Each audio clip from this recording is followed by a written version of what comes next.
dear Chairman Wilson and Cardin, dear members of the Helsinki Commission, ladies and gentlemen, first of all, I'm deeply grateful to you for the support throughout these 1,000 days of full-scale war. When the war began on February 24, nearly 3 years ago, many doubted if Ukraine could withstand the attacks. But most people around the world believed, or at least hoped, that Russia's evil would not succeed. There was overwhelming sense of how unjust Russia's aggression was, an attempt to destroy our country and occupy our land and force Ukrainians out of their homes. We all remember those days. Our soldiers destroyed Russian paratroopers, and ordinary people in towns and villages stopped Russian tanks with their bare hands.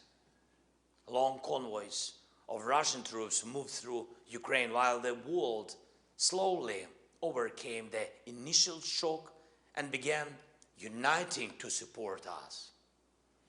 Like every nation, Ukraine deserves freedom. And now, 1,000 days and countless battles later, Ukraine remains strong. We have a fully functioning state. We control most of our land every day and night. We shoot down Russian missiles and Iranian drones. Putin has not achieved a single major goal. Ukrainian children are still learning in Ukrainian schools.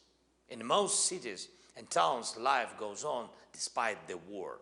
For the second year in a row, our economy is growing, and we are rebuilding.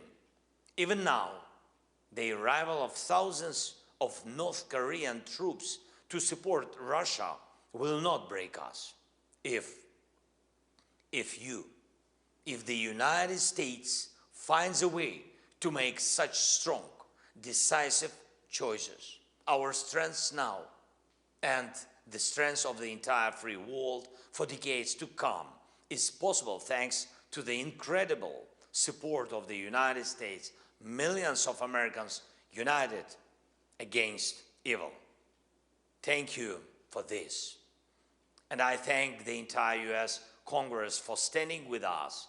These 1,000 days of war have been a path we've walked together. Now we must keep going until we reach the day we all dream of, a day of true and lasting peace. Lasting. The kind of peace that anyone would wish for themselves. Dear friends, the idea of the Helsinki Commission is inseparable from the idea of truth, and none of us should be deceived. We cannot call a pause in the war peace. We cannot say that justice has been solved while Russian war criminals are still smiling. We cannot claim that the war is over if Russia is allowed to use again the skills it gained from this war. But this is happening right now. Russia is teaching North Korea the methods of modern warfare. It's helping Iran. It has already been caught supporting the Houthis.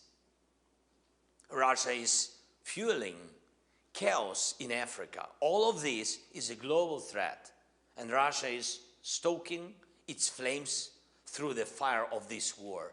This war in Europe, this war of aggression against Ukraine. That's why it is here in Ukraine truth must prevail. This war must end in accordance with international law, with peace built through strength, so that Russian forces can never again shatter peace anywhere in the world. And we do need the tribunal for Putin and bodies. We cannot silence the issue. Time is going, people die, and there is no outcome in sight. We should stop financing Russia's war machine at the expense of oil revenues, and all the frozen Russian assets must be put to use for weapons and recovery to protect us from Putin. It is fair. And I'm sure we can achieve this together, and only together, Ukraine, the United States, Europe, and all our allies and partners. The day must come when Putin's smile is gone forever. The day must come when Putin's smile is gone forever. God bless America. Slava Ukraini.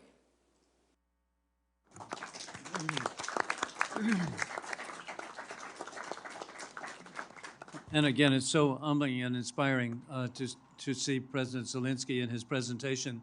I've had a remarkable year to be with him at the Munich Security Conference in Germany, and then at the Shangri-La Conference in Singapore, and the Villa d'Este Conference in Italy, and then last month to be here in Washington as he appeared. And so what a leader. And I like to point out to people, to me, he is the ultimate symbol of non-corruption. And that is on the very day that there was a Russian invasion convoy 30 miles long, 10 miles from his office, President Biden did correctly. He offered him a ride out of town, out of the country. And he turned it down and said that indeed we need arms, not a ride. And to me, that's the definition of someone who is not corrupt, somebody who is standing for his people.